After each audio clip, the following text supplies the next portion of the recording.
भोजन कैसे ग्रहण किया जाए, कैसे खाया जाए? इस प्रश्न का उत्तर यह है कि शांत चित्त, प्रसन्न मन और पवित्रता के साथ खाना चाहिए। जिस समय शोक, क्रोध, उत्तेजना, क्लेश, विरोध उत्पन्न हो, उस समय करना या कराना ठीक नहीं। मनोविकारों के आवेश के समय पाचन का रस स्रावित करने वाली ग्रंथियां सूख जाती हैं और उनमें से वे रस बहुत कम निकलते हैं जो पचाने के लिए आवश्यक हैं। जो रस निकलते हैं वे क्रोध आदि के कारण विषैले हो जाते हैं। उनके द्वारा न तो ठीक पाचन होता है और न शुद्ध रक्त बनता है। आवेश के समय भूख नहीं रहती, इससे भी स्पष्ट है शरीर उस समय भोजन ग्रहण करने की स्थिति में नहीं होता। शांत चित्त और प्रसन्न मन से खूब चबा चबा कर ग्रास को पेट में जाने देना चाहिए।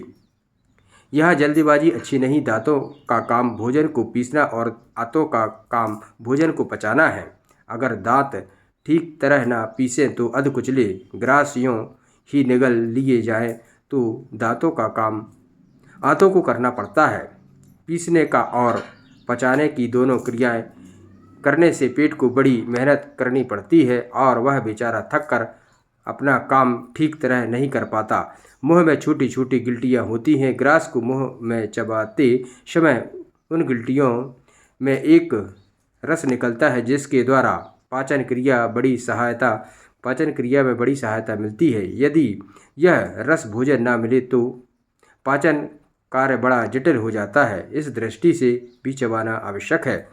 आयुर्वेद का मत है कि हर ग्रास को 32 बार चबाकर तब निगलना चाहिए। ऐसी संख्या नियत करना और हर ग्रास में गिनती करना तो कठिन है, पर इतना ध्यान तो अवश्य रखना चाहिए कि ग्रास खूब अच्छी तरह पिस जाए, पतला हो जाए और निगलने समय जरा भी अड़चन ना मालूम पड़े।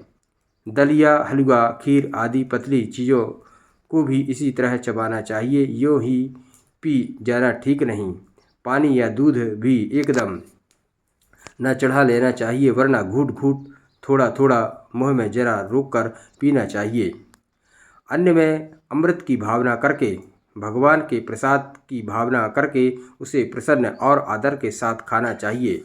स्वाद में थोड़ी कमी होने के कारण नाक भौं सिकोड़ना, उसमें दोष ढूंढना, असंतुष्ट होकर खाना खराब समझकर खाना बहुत बुरा है। दुर्भाव, द्वेष, दोषारोपण और अपमान के साथ खाया हुआ अन्न पेट में विकार उत्पन्न करता है, लाभ के स्थान पर हानिकारक सिद्ध होता है। यदि रूखे सूखे साग सत्तू को सिर माथे चढ़ाकर अन्य देवता के अमृतोपम गुण का चिंतन करते हुए संतोष और प्रसन्नता के साथ खाया जाए तो उसके द्वारा निश्चय ही पाचन अवश्य होगा और शुद्ध रक्त बनेगा।